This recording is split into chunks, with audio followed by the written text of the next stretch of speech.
మండల కేంద్రమైన రాయవరంలో వేయించేసి ఉన్న పోలమ్మ అమ్మవారి జాతర 3 రోజుల పాటు అత్యంత వైభవంగా నిర్వహించేందుకు ఉత్సవ కమిటీ అన్ని ఏర్పాట్లు చేసింది.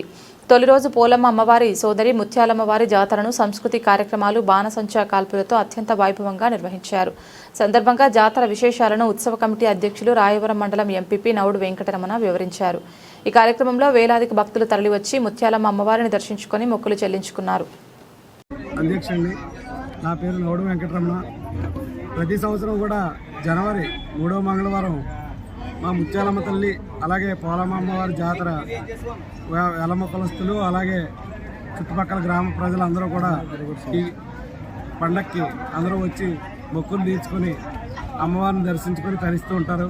అలాగే మొదట మా ఆదివారం ముత్యాలమ్మ తల్లి అక్క అయినటువంటి పోలమ్మకి అక్క అయినటువంటి ముత్యాలమ్మ తల్లి జాతర అత్యద్భుతంగా అందరూ కూడా ఈ గ్రామ పెద్దలందరూ కూడా జరుపుకోవడం జరిగింది. అలాగే నెక్స్ట్ మూడవ రోజున మంగళవారం నాడు పోలమ్మ అమ్మవారి జాతర జరుగుతుంది. అది కూడా చుట్టుపక్కల విజయనగరం, విశాఖపట్నం, పశ్చిమ గోదావరి జిల్లాల నుంచి అనేక మంది ప్రజలు ఇచ్చేసి అమ్మవారిని దర్శించుకొని తరిస్తారు. కాబట్టి మా తాతల కంటే వసతి వచ్చింది పోలమ్మ.